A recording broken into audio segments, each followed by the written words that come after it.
Hey, welcome to the Global Grid Experience. As always, I'm super glad you're here. I'm Erica, your host. My guest today is Dacia Dauner. She's built an outdoor nature school in Bemidji, Minnesota. Picture a combo of a 20-something below winter and kids in cozy yurts for classrooms, and you have Apple Blossom Nature School. I would have seriously loved that growing up.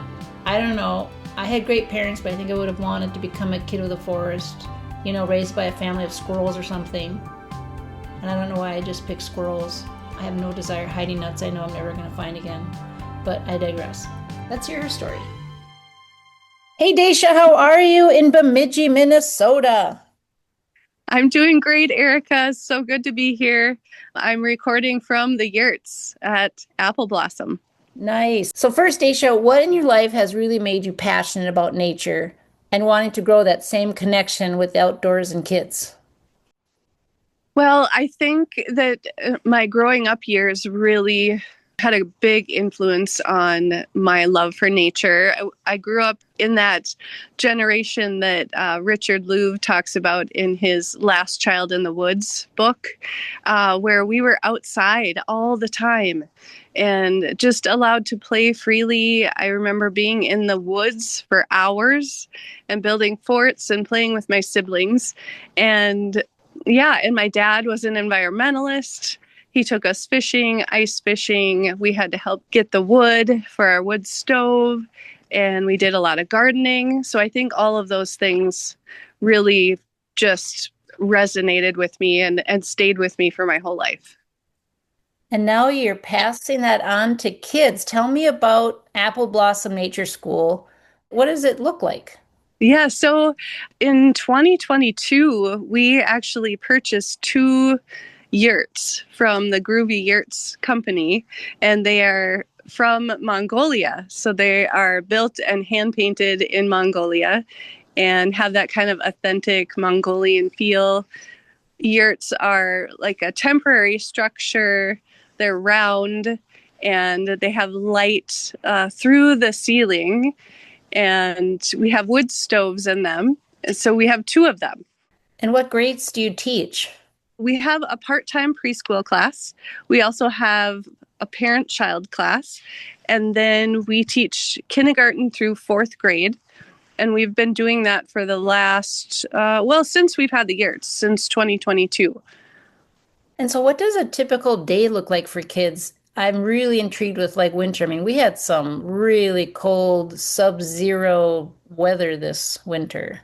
Yeah, so winter can be tricky. Summer is amazing. So we're just outside all the time running summer camps, mostly for the local kids. We serve about 200 community kids at our camps each summer. And summer's easy. We're just outside. Fall is also beautiful here.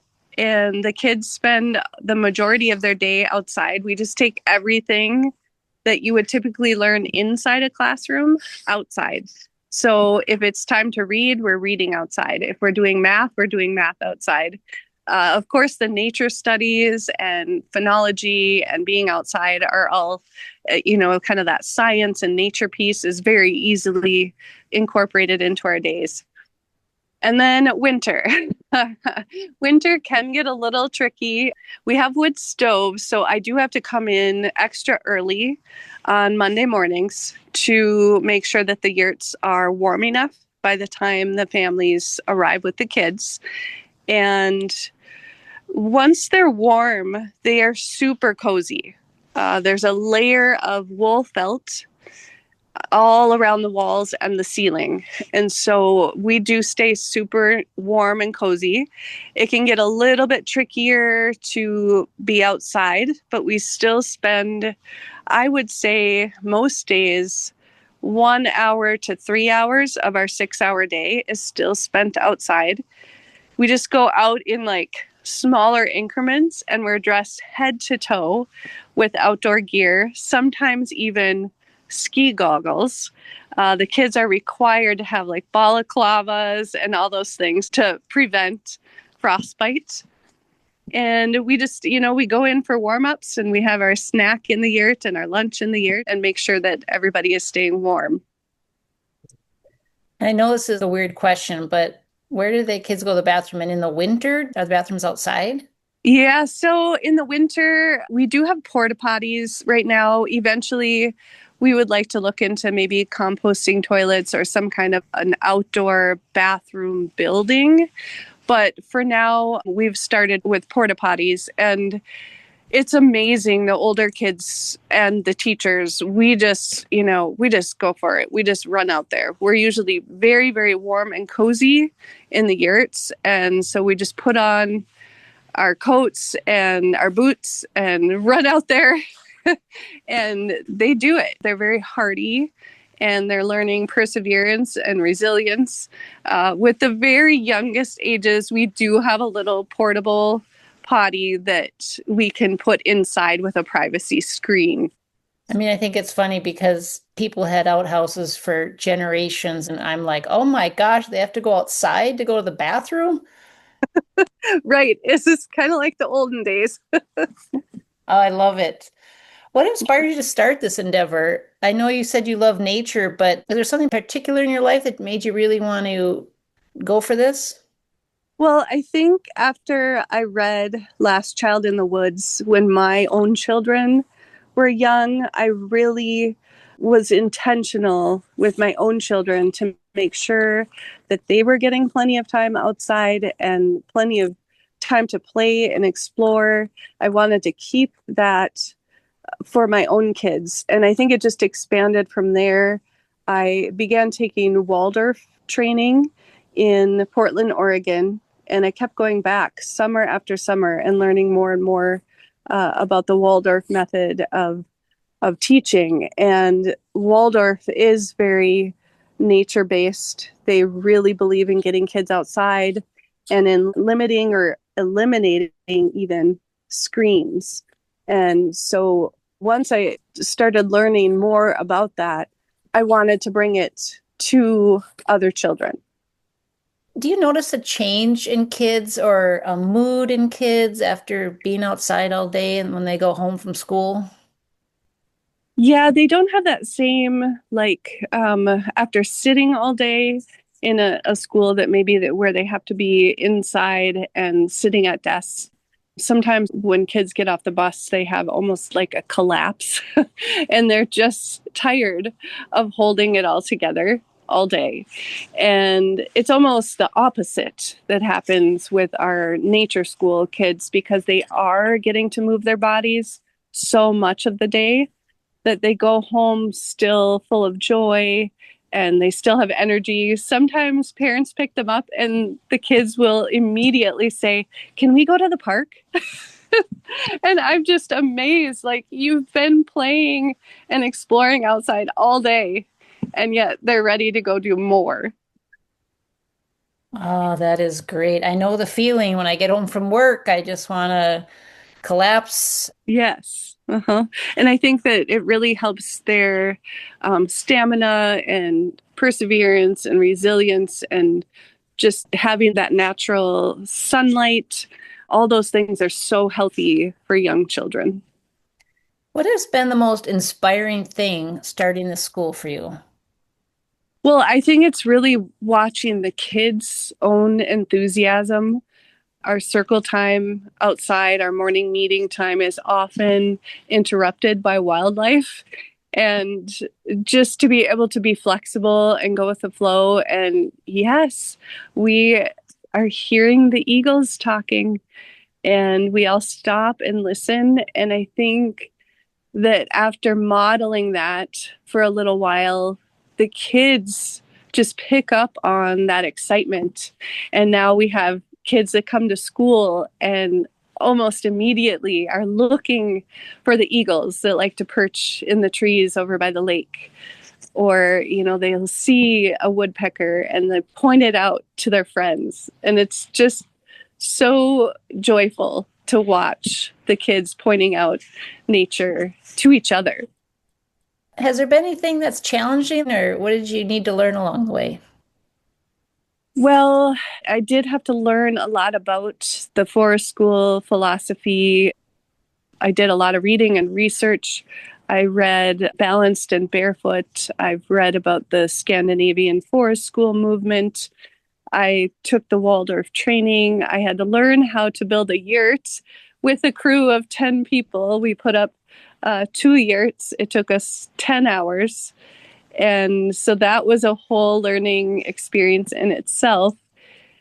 And how to layer for the weather, how to have the correct gear. You've got to have that base layer, the mid layer, and then the outer gear so that we can stay safe and warm outside. Building fires, all those things. It was a lot of learning. But I think that probably the most challenging piece really is the financial piece, because to have a high quality learning experience outside in nature, you really do have to have more instructors. The ratio has to be higher of more instructors to kids. And so being able to pay the staff and still take a salary myself has probably been the most challenging part. Yeah, unfortunately, a lot of things with grit and going out on a limb on things has its challenges financially, which is too bad because I think it should be like all kids have an option to go to a nature school if it's something that would fit them. Right. Yeah. And how to make it more accessible. Like I've worked on that from the very beginning of making this accessible to families and not setting the tuition rate too high. And then we were honored to receive an Indigenous Scholarship Fund 2 years ago from folks in the White Earth community. They came and they visited and they were like, wow, this is so neat. And so we're really honored to have an Indigenous Scholarship Fund now to help with some accessibility. But there's still other folks at different income levels that want to be here. And it would be nice to keep working on that piece, fundraising for a scholarship account or Your, fund. your heart is in the right place with all this, Dacia. Well, thank you. Yeah. What are some things we can do for the kids in our lives to help them spend more time outdoors outside of the opportunity of having a nature school if we don't have that? Yeah, so I think that there's definitely opportunities for parents to help their kids spend more time outdoors. Knowing that in a lot of the public schools, they are having to do a lot of, sitting, and keeping that in mind that when they get home, they need that time to unwind and to get outside and to just have that opportunity for play. A lot of folks are so busy these days, and I think, trying to find that time to let kids have downtime and have the opportunity to play freely or explore outside, more like what my childhood looked like. I feel like that has been lost or is being lost between screen time and all the sports and activities and things that parents feel like they need to sign their kids up for. And just remembering that they learn through play and that they need that opportunity to connect to nature in order to develop that connection and that love for the earth. Is that one of your hopes to create environmental stewards? Yes, for sure. I think that being outdoors is healthy for kids, but not only is it healthy for kids, it's healthy for all humans to get outside. And not only that, but it's healthy for the earth, because then we are promoting that love for the earth, and then that will translate into environmental stewardship as they become adults. We talked before about screen time in kids, and is there anything you want to say about encouraging us to maybe minimize or limit screen time for children? Like, what do you know about that? Yes, that's one of my great passions is to limit screens for kids and really find that balance between opportunities to play and especially play outdoors and making that connection with nature and finding a balance between that and the screen time. Screens are becoming more and more common and to the point where kids are spending hours and hours of their day and their weeks on screens. And I think in order for them to grow into healthy human beings, they need to be moving their bodies and especially outside. And there's studies about poor eyesight from not getting outside enough. And just being able to use their own imaginations and be creative. Like, we're going to need creative thinkers in the future. And so allowing kids that opportunity to be creative and imaginative on their own while they're young. And I think that we want to be careful to not let fear hold us back too from letting kids be kids and to develop in the healthiest way possible. I mean, very much we need to be, conscientious about safety, but we have to be careful about their safety online too. So parents have a lot on their plate these days. And my new favorite book, I am almost halfway through, is The Anxious Generation by Jonathan Haidt. And boy, every parent of this generation should read that book because it really talks a lot about the things that we're talking about, of letting kids have that opportunity to play and be kids and limiting the screens. I've heard about that book. I need to read that. Yeah, it's a good one. Is there anything else you'd like to share? Because I know you're so passionate about this. What we're doing here at Apple Blossom is unique and it's pretty special. I just feel so honored to be able to have 2 yurts outdoors and for kids to be able to come and experience nature and learning in this unique setting. We're really trying to be as sustainable as possible and off-grid as possible. So we have solar panels for lights, and we have to conserve water because we have to haul the water in. So the kids learn about conserving water, and they learn about solar panels. They are learning life skills. We wash our own dishes. They help chop kindling, and they help stack the wood. They bring it to the yurt in the morning so that I can make the fire. They're learning how to start a campfire. They're learning how to cook. All these things that will benefit them into adulthood. So it's pretty fun. Oh, I love that. Dacia, if anybody wants to learn more about Apple Blossom School, is there some contact information you can share with us? Yeah, for sure. Our website, it is appleblossom.village.org. We are also on Facebook, Apple Blossom Village, Bemidji. And we are on Instagram at Apple Blossom Villa. I have email as well, naturalchildhood@gmail.com.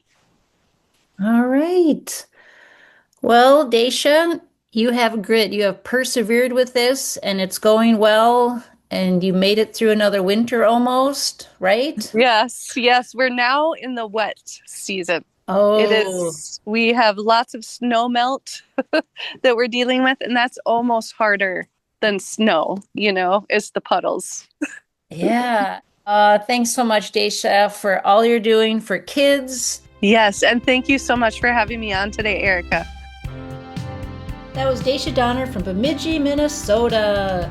Thank you again, Dacia, and thank you all for listening and being a part of the Global Grid Experience. I'd love to hear from you. Let me know what you think, and if you have any topic ideas you'd like to hear about or guests you'd like to suggest, you can check out the Global Grid Experience on Instagram, Facebook, and watch more episodes on the globalgridexperience.com or wherever you like to listen to podcasts. Thank you. Talk soon.